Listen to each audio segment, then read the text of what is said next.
অপপ্রচার ও শিষ্টাচার বহির্ভূত অপরাজনীতির বিরুদ্ধে বিক্ষোভ মিছিল করেছে পাঁচলাইশ থানা যুবদল। যুবদল কেন্দ্র ঘোষিত সাংগঠনিক সপ্তাহ উপলক্ষে মঙ্গলবার সকালে চট্টগ্রাম নগরীর মুরাদপুর থেকে শুরু হয়ে মিছিলটি 16 শহর 2 নং গেট মোড়ে শেষ হয়। মিছিল শেষে সংক্ষিপ্ত সমাবেশে সভাপতিত্ব করেন পাঁচলাইশ থানা যুবদলের সাবেক আহ্বায়ক মোহাম্মদ আলী সাকি। সভাপতির বক্তব্যে তিনি বলেন, অপপ্রচার ও শিষ্টাচার বহির্ভূত রাজনীতির বিরুদ্ধে চট্টগ্রামের রাজপথে যুবদল ভ্যানগার্ডের ভূমিকা পালন করবে।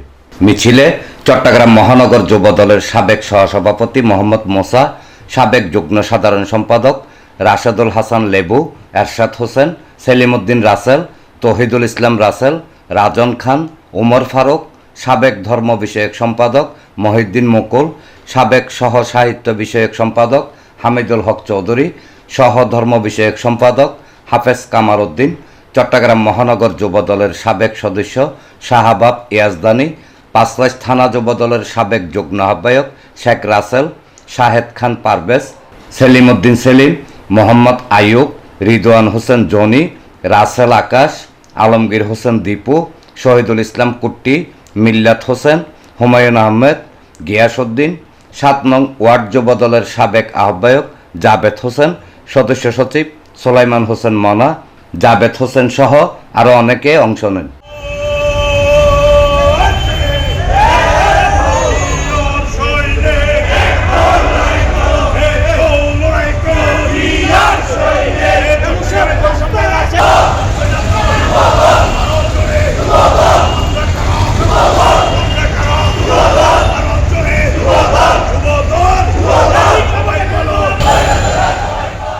ডেস্ক রিপোর্ট, প্রগতি 24 টিভি।